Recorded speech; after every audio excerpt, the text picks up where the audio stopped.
Bonjour et bienvenue. Alors aujourd'hui, ce sera un tirage sentimental. On va regarder ce qu'il se passe dans la vie de votre autre. Je vais utiliser les rêves enchantés de Lenormand, l'oracle des miroirs et le tarot histoire de sorcière.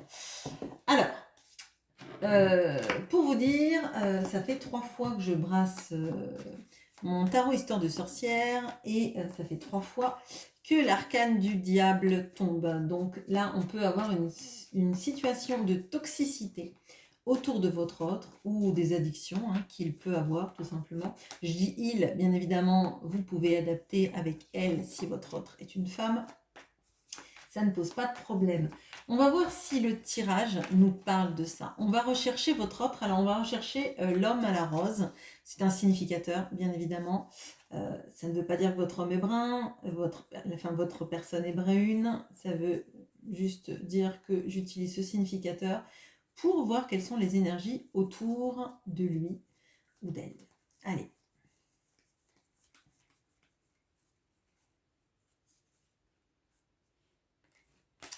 Ok.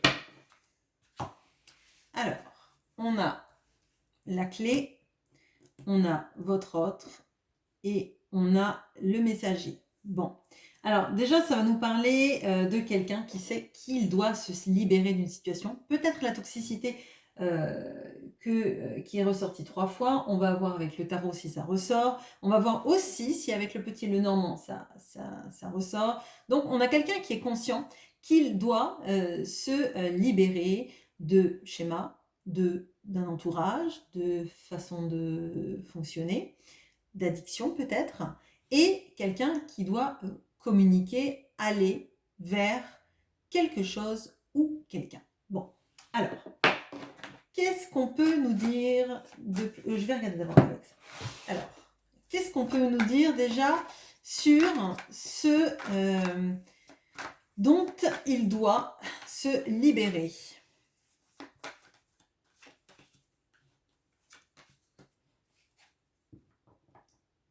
Ok, alors, on a la reine de bâton, la justice et la lune. Alors, on a quelqu'un là qui devrait se libérer d'une situation qui lui fait peur. Alors là, vous voyez, avec la lune, on a le chat qui se regarde dans l'eau et qui a l'impression qu'il est une panthère noire. Comme je le dis souvent, la lune, ça caractérise nos illusions, ça peut caractériser nos fantasmes au sens large, et ça peut signifier aussi nos peurs. C'est quand on voit l'ombre d'un chat et on a l'impression que c'est une panthère. Là, c'est plutôt le chat qui se rêve en panthère, qui s'illusionne sur qui il est. Mais associé à la justice, moi j'ai l'impression que c'est quelqu'un qui, qui a eu peur de trancher pendant longtemps, qui a eu peur de se tromper. Et d'autant plus que là, on voit le chat noir qui revient face à un chat blanc. Là, potentiellement, on peut avoir quelqu'un qui a longtemps retardé le fait de trancher dans une situation.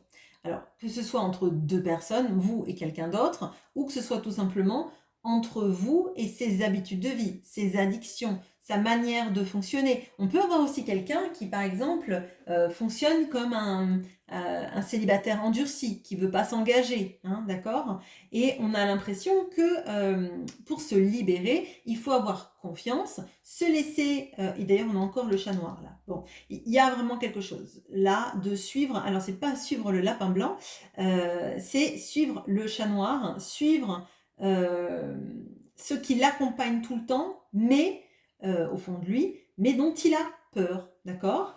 Il y a aussi des choses potentiellement à verbaliser vis-à-vis de ça. Mais il y a une action de mise en avant, de rendre justice à une situation et de se rendre justice à soi-même vis-à-vis d'une situation. D'accord? On voit là que potentiellement, si vous incarnez cette reine de bâton, que vous soyez un homme ou une femme, c'est un archétype, ça va être plutôt quelqu'un d'actif, quelqu'un de passionné, quelqu'un... Alors, vous pouvez être un signe de feu, mais c'est pas nécessaire, c'est pas forcément ça. On peut avoir un tempérament peut-être de feu, on peut être quelqu'un de très enthousiaste, on peut être quelqu'un qui vibre, qui a un feu intérieur sans être un signe de feu.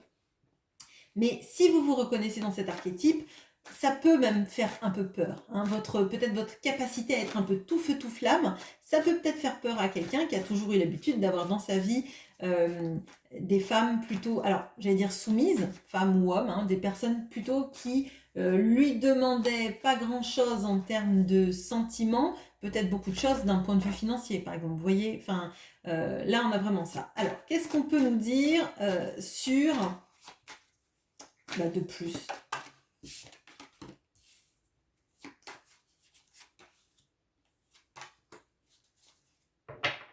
Bon, alors potentiellement, on peut avoir quelqu'un qui doit parler. Alors, à sa famille, on a la naissance, la famille, la parole. On a quelqu'un qui a besoin de, alors à mon sens, de s'affirmer vis-à-vis de sa famille. Alors, ça peut être, par exemple, une mère qui est un petit peu intrusive. Ça peut être des enfants qui sont aussi intrusifs. Ça peut être une sœur. Ça peut même être une famille de cœur. Hein, vous voyez, meilleurs amis, etc. Et ça peut être aussi parce que cette personne, elle a quelqu'un dans sa vie en même temps que vous et qu'il va falloir qu'elle dise à un moment donné la vérité, c'est-à-dire qu'elle se sent à l'étroit dans son couple actuel et que c'est avec vous qu'elle a envie de construire quelque chose, d'aller vers vous pour une renaissance de tout ça. D'accord? Bon, alors, vous, je vais pousser mes cartes, hop. Vous, dans son cœur, vous êtes où? Alors, on va vous chercher, vous. Donc vous, je vais prendre la jeune femme à la rose, même si vous êtes un homme, bien évidemment. Ok. Ouais, alors, là, message annexe, si il y a une autre femme dans sa vie, on voit que c'est quelqu'un qui met des obstacles à votre relation, que ce soit conscient ou que ce soit inconscient, et on a quelqu'un qui est plutôt manipulateur et qui est plutôt à faire des manigances pour le retenir vers lui ou vers elle. Hein. On a vraiment ça. Ça peut être quelqu'un d'intelligent, mais vous voyez, intelligent, mais dans le sens plutôt quelqu'un qui fait des manigances. Vous voyez, quelqu'un qui essaye de mettre des bâtons dans les roues, de tout faire pour que ça se passe pas bien dans sa vie à lui si elle était plus là. Vous voyez, ou ce genre de choses. Si c'est quelqu'un qui veut se séparer et que la personne en face le sait, elle va clairement lui mettre des bâtons dans les roues, empêcher un divorce, des séparations de biens, jouer sur la corde sensible, sur les enfants s'il y en a, etc. Et si c'est une famille, c'est la culpabilisation, etc. Bon. Alors, vous êtes où? Donc, on cherche la jeune femme à la rose. Pas celle qui est sortie, pas celle qui met des obstacles et qui s'arrange pour couper toute... alors, j'allais dire, lui couper les ailes. C'est un peu ça. Couper toute velléité de réussir entre vous. Alors, on a vous, on a le livre et on a le soleil. Alors vous où êtes-vous dans son cœur? Vous êtes là, vous êtes caché. Hein, vous êtes caché clairement et je pense que vous êtes caché et il vous cache aussi tous les tracas qui peuvent émerger pour lui de cette situation. Alors je dis pas que vous ne vivez aucun tracas parce que bien évidemment, je pense que dans une situation comme cela, d'être la personne cachée, qui est triangulaire ou pas, hein, c'est plutôt vraiment l'histoire un peu de la femme de l'ombre. Hein. C'est, on vous connaît peut-être furtivement par votre prénom, par des allusions, ou alors carrément pas du tout. Et ça, pour moi, c'est un vrai obstacle. Hein, à votre relation et je pense que vous le vivez de plus en plus mal. J'ai dit la femme de l'ombre et en fait ce secret, cette fait de se sentir caché, de toujours être là, d'avoir l'impression que vous êtes peut-être la cinquième roue du carrosse, cette histoire-là de la personne cachée, ça pèse lourd maintenant. et lui aussi, ça lui pèse. Et je crois que c'est un obstacle vraiment à un plein bonheur. Ça ne veut pas dire que quand vous vous voyez, c'est pas des super moments, mais à un moment donné, ça commence à ne plus suffire en fait. Ça devient long et il y a quelque chose de se dire, bah, peut-être que finalement cette personne, elle me laissera toujours dans l'ombre et que on ne sera jamais heureux. Voyez, comme l'encre de tes yeux, puisqu'on ne vivra jamais tous les deux, puisqu'on est seul, puisqu'on est fou, puisqu'ils sont si nombreux, même la morale parle pour eux. Et j'ai un peu l'impression de ça. J'ai l'impression aussi qu'il ne vous dit pas comment ça le travaille également. Hein. Surtout que là, quand on voit la carte de... C'est la cage avec la clé qui ouvre la cage, mais aussi c'est la clé qui peut ouvrir hein, le livre des secrets. Et moi, j'ai vraiment cette impression-là qu'on a quelqu'un qui sait qu'en fait, c'est lui le point de bascule. Hein. C'est lui qui permet à une situation de se débloquer ou de rester bloqué. Et c'est vraiment, c'est parce qu'il sait il a un fort engagement dans la résolution de tout ça, dans le fait que vous soyez à jamais caché ou que vous entriez dans la lumière avec lui. Il se sent vraiment responsable de tout ça et ça lui pèse. Hein, ça lui pèse. Et peut-être beaucoup plus que ce que vous n'imaginez. Bon, alors, qu'est-ce qu'on peut me dire de plus sur votre... Bon, alors, il y en a une qui s'est retournée. Bon. Vous êtes dans son cœur. Je ne vais pas prendre celle-là parce qu'elles sont tournées, elles sont 50 000. Ah, déjà, vous êtes la reine de coupe. Hein, la reine de coupe, c'est la femme qui aime pleinement. C'est la femme qui est à l'écoute. C'est... ok. Alors, vous êtes la reine de coupe et la reine de denier, en plus de la reine de bâton. Je crois que si vous êtes à un moment de votre vie où vous vous dites que vous ne comptez pas du tout pour cette personne, que vous êtes juste là pour le charnel, parce que la reine de bâton, elle peut nous parler hein, de ça, elle peut nous parler de cette impression que vous pouvez avoir d'être juste là pour échanger des sextos, ou là pour des moments agréables, mais sans vraiment issue de stabilisation de la relation, hein, c'est pas le cas. Hein, c'est pas le cas. Alors oui, là pour l'instant, on ne va pas nier que dans ce tirage-là, on voit clairement que vous n'êtes pas dans la lumière et que l'engagement n'est pas montré aux yeux du monde. Néanmoins, vu que vous représentez les trois reines du tarot, et c'est plutôt les reines les plus douces, hein, c'est plutôt les reines les plus agréables, parce que la reine d'épée, elle est super intelligente, mais elle est très froide. Hein. C'est quelqu'un qui a beaucoup souffert et qui est plutôt tranchante, et là on voit qu'elle n'est pas là. Hein. On a la reine sensuelle, la reine charismatique, on a la reine à l'écoute, aimante, donc vous savez écouter, vous savez l'aimer, vous savez le rassurer, hein, clairement. On a la reine de denier également, qui est celle qui... Alors, ça montre là hein, des caractères plutôt indépendants. Hein. Ça montre que vous savez faire de l'argent par vous-même, vous savez vous occuper de vous-même, mais que si vous l'aimez, c'est pas, il n'a pas la place du pourvoyeur de fonds. Il n'a pas la place de la personne qui remplit un vide dans votre vie. Ça ne veut pas dire que vous n'avez pas de dépendance affective, mais je crois que quand on se regarde bien en face, on réalise qu'on a tous une certaine forme de dépendance affective quelque part. Bon. Donc, ça ne veut pas dire que vous êtes en dépendance totale. Ça veut dire justement que vous savez vous nourrir par vous-même. Hein. Vous êtes une grande... une grande fille, mais c'est un peu ça. Vous n'avez pas besoin de lui pour vivre, mais vous aimeriez qu'il ait cette place dans votre vie et qu'il ait sa place dans votre vie en couple à partager des choses. D'accord. Bon. Avec le 6 d'épée, moi j'ai vraiment l'impression qu'il a dans ses pensées le fait que vous n'allez pas indéfiniment attendre et qu'il y a comme un point avec le 6 d'épée, on a vraiment je quitte une situation pour aller vers quelque chose qui me corresponde le mieux. C'est une peur, je pense, qu'il a parce que justement vous êtes dans l'ombre et vous avez envie justement d'aller vers la lumière, de rencontrer quelqu'un qui vous présentera, d'aller rencontrer quelqu'un qui vous fera passer en priorité dans sa vie.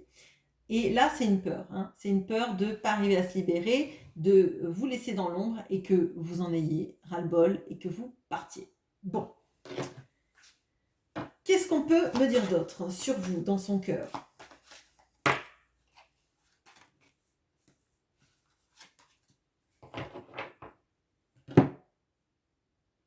Bon, alors là, on a quelqu'un qui potentiellement a eu des moments où il vous a mis à distance de sa vie, d'accord?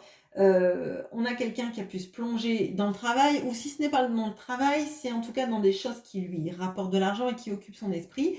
Donc ça peut être quelqu'un, par exemple, je sais pas moi, qui est à la retraite, mais qui fait plein d'activités, ou qui gère des biens, vous voyez, ce genre de choses. Et qui si, parce que là j'ai la maison, donc ça peut être par exemple quelqu'un qui pourrait avoir des biens immobiliers, des choses comme ça, hein. Bon, ça c'est un fait. On a quelqu'un qui s'est jeté à corps perdu là-dedans, qui a en fait, j'ai l'impression, vraiment fait l'autruche, hein, qui a procrastiné dans ses prises de décision, qui sait que c'est inéluctable, mais qui a toujours eu peur de trancher, et des conséquences du fait de trancher. Bon, là, moi, ce que je ressens, c'est que maintenant, il n'arrive plus vraiment à se concentrer sur le travail, sur sur ses biens matériels, sur potentiellement l'autre personne qui partage sa vie ou qui l'influence, hein, si ce n'est pas une conjointe. Parce qu'il sait qu'il tourne le dos en faisant ça à... alors, je ne sais pas si vous voyez, là, on a le lit avec le cœur. Et en fait, cette personne, elle va de manière acharnée vers ces engrenages, hein, avec ce renard vers l'engrenage du travail, alors qu'il a une mallette de businessman, mais ses vêtements sont tout élimés. Comme s'il était pris dans un engrenage de vie qui allait le broyer et qui laissait derrière lui la seule chose agréable, c'est-à-dire ce lit avec cet oreiller. Alors, ça ne parle pas de charnel, hein, forcément, ça parle juste de moments agréables. Son cœur, il est resté loin derrière. Vous voyez, il s'est distancié de son cœur pour aller vers, alors, soit vers la maison, hein, qui peut représenter effectivement les enfants, la mère, la sœur, la famille de cœur, donc meilleure amie, etc., ou conjointe, en tournant le dos à une relation. Donc là, pour moi, c'est ça, cette procrastination, c'est d'essayer d'aplanir les choses, d'essayer d'arranger des situations, alors qu'on sait que finalement, ça ne marche pas. Vous voyez, c'est quelqu'un qui s'obstine à reproduire des schémas. Ce qu'on a vu tout à l'heure peut-être, enfin ce que j'ai vu tout à l'heure peut-être avec la toxicité, avec ce diable qui est revenu. Parce que finalement, reproduire sans arrêt les schémas, c'est comme... alors j'ai plus la phrase exacte d'Einstein, mais il disait que en gros, que c'était de la folie. De répéter toujours les mêmes choses en espérant des résultats différents. Et là, c'est ça en fait. C'est cette personne, elle s'est remise dans son cycle habituel, hein, en essayant peut-être de sauver les situations parce que peur de franchir le cap, de trancher dans une situation et de se rendre justice, mais elle se rend compte que ça ne peut pas durer, que c'est pas pérenne et que ça n'ira nulle part et que vous, à la finalité, c'est vous qui allez partir, c'est vous qui allez prendre de la distance, sauf que vu que vous êtes quelqu'un d'indépendant, si vous prenez de la distance, si vous vous éloignez et que vous n'y croyez plus pour de vrai, vous ne reviendrez pas en arrière. Vous partirez et vous irez chercher votre bonheur ailleurs. Bon, alors, qu'est-ce qu'on peut me dire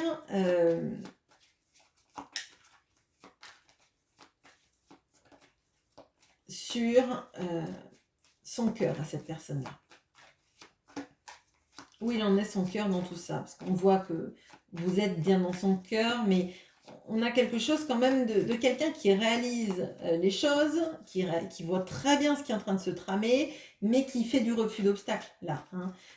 Qui sait qu'il a envie de le faire, qui sait qu'il doit parler à sa famille, qui doit s'imposer sans doute, qui sait que vous allez partir, vous allez prendre de la distance à votre tour, mais dans le sens inverse, hein, vous allez vous éloigner de lui. Alors, qu'est-ce qui se passe dans son cœur vis-à-vis de ça?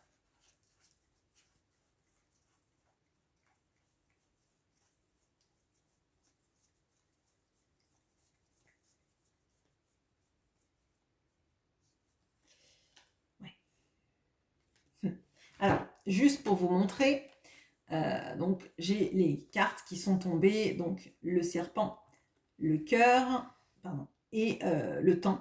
Et juste à côté du serpent, on avait l'autre personnage qui n'arrête pas de retomber hein, depuis tout à l'heure. Je vous dis, il y a une toxicité. En l'occurrence, la toxicité, visiblement, c'est cette influence, hein, je dirais féminine, hein, parce que c'est la femme qui est sortie. Donc, je le dis depuis tout à l'heure, c'est redondant, c'est tombé tout à l'heure 3 fois avec le diable. On a quelqu'un, effectivement, qui n'est pas bienveillant auprès de lui. En tout cas, c'est pas forcément quelqu'un de malveillant, mais c'est quelqu'un qui le retient toujours dans des schémas toxiques.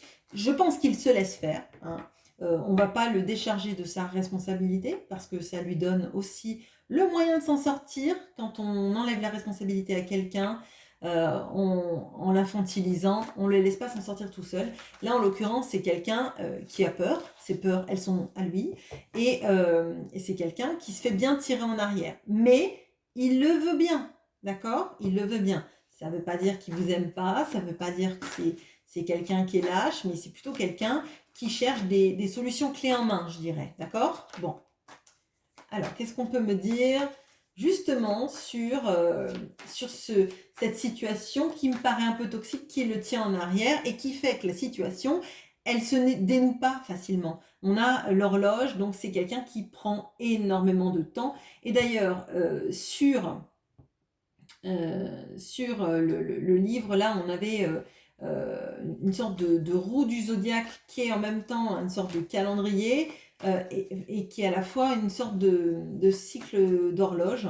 Donc là, ça peut être intéressant de savoir pourquoi cette personne, elle le tire en arrière, pourquoi finalement, il reste dans cette situation alors qu'il sait très bien, d'accord, alors qu'il sait très bien que ça va pas. Bon, alors on a quelqu'un qui reste dans une situation, on a le chevalier de denier, on a le 7 de coupe et le roi de pentacle. Bon, alors, très clairement, on a quelqu'un qui reste pour des motivations financières d'une part, et je ne vais pas vous dire que c'est la moindre des choses, parce que vraiment, vraiment, vraiment, vraiment, il y a une énorme influence financière dans le fait que cette personne reste auprès de cet entourage, pas forcément bienveillant. Si c'est une conjointe, c'est le fait de perdre de l'argent dans l'histoire ou d'avoir un train de vie qui va baisser. Bon. Si ce sont des parents ou des enfants, il y a une notion de ne pas pouvoir subvenir à leurs besoins autant que les autres le voudraient, avoir l'impression qu'il ne pourra pas donner autant, etc., etc.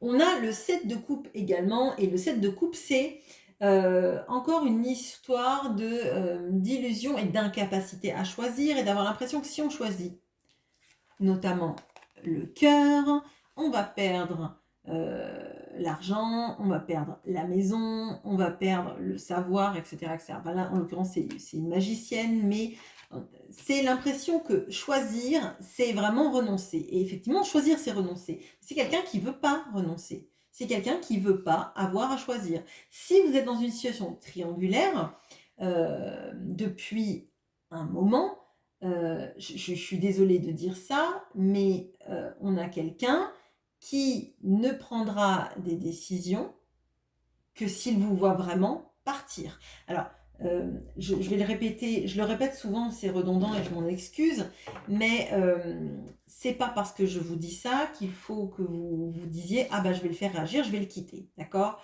Parce que ça va être votre ego, vous allez vous dire « Oui, oui, je vais le faire » et vous allez craquer au bout de X temps parce que la personne va vous manquer. Ok? Là, moi, ce que je vous dis, vous le prenez pas, c'est votre libre arbitre. Néanmoins, je pense que si vous en venez là, il faut que vous en veniez là parce que vous en êtes convaincu, parce que vous êtes convaincu que c'est le mieux pour vous de vous éloigner, parce que vous y croyez plus, parce que l'autre va pas vous faire des petits yeux j'allais dire de chapeauté, avec les grands yeux, vous voyez, ou les petits messages d'amour, et en fait, vous allez revenir dans le cycle, vous voyez? Bon. Mais ça, une fois de plus, ce que je vous dis, il faut que vous en soyez convaincus, sinon, clairement, ça ne marche jamais. Quand on essaye de faire des stratagèmes pour faire réagir l'autre, ça marche.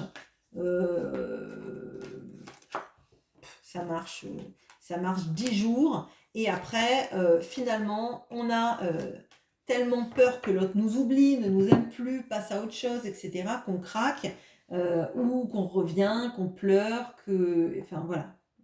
Mais c'est pas une critique que je vous fais, je crois qu'on passe tous par là, et c'est la différence entre une protection ou une stratégie de l'ego et un positionnement. Le positionnement, vous savez que le mieux pour vous, c'est de faire ça, c'est-à-dire de partir, et pas d'essayer de l'influencer dans ses choix. De toute façon, si ce sont des choix qu'il n'a pas pris tout seul et qu'il ne prend que par peur, ça ne marchera pas.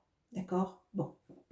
Donc là, on a le retard sur le chevalier de denier, donc on a quelqu'un de toute façon qui prend beaucoup de temps, prendre des décisions, parce que justement, les décisions lui pèsent. C'est-à-dire que quand il sait qu'il y a du financier là-dedans, finalement, c'est quelqu'un qui aime son confort. On ne va pas se leurrer, on ne va pas dire que c'est quelqu'un qui n'a pas besoin de confort. On a là clairement quelqu'un qui prend du retard parce que...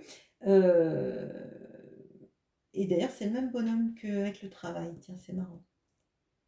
Ouais. Alors, pour moi, c'est ça. C'est quelqu'un qui a toujours mis en avant son travail, son argent, sa situation personnelle, et qui prend du retard sur la vie. C'est-à-dire qu'en fait, il ne vit pas, il existe. Il fait sa routine de vie, sa routine financière,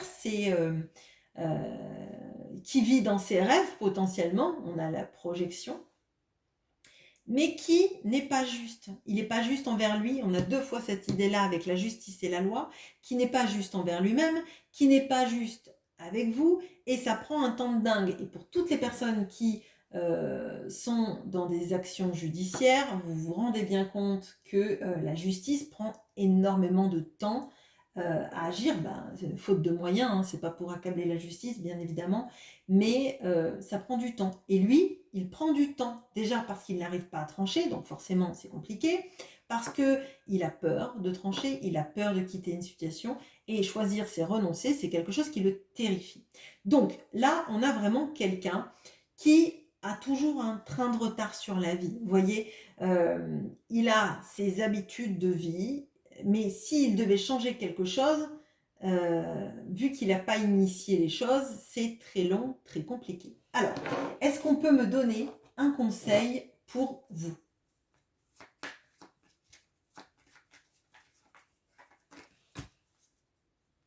Ok, alors, je vais mettre d'autres cartes pour illustrer. On a le cercueil.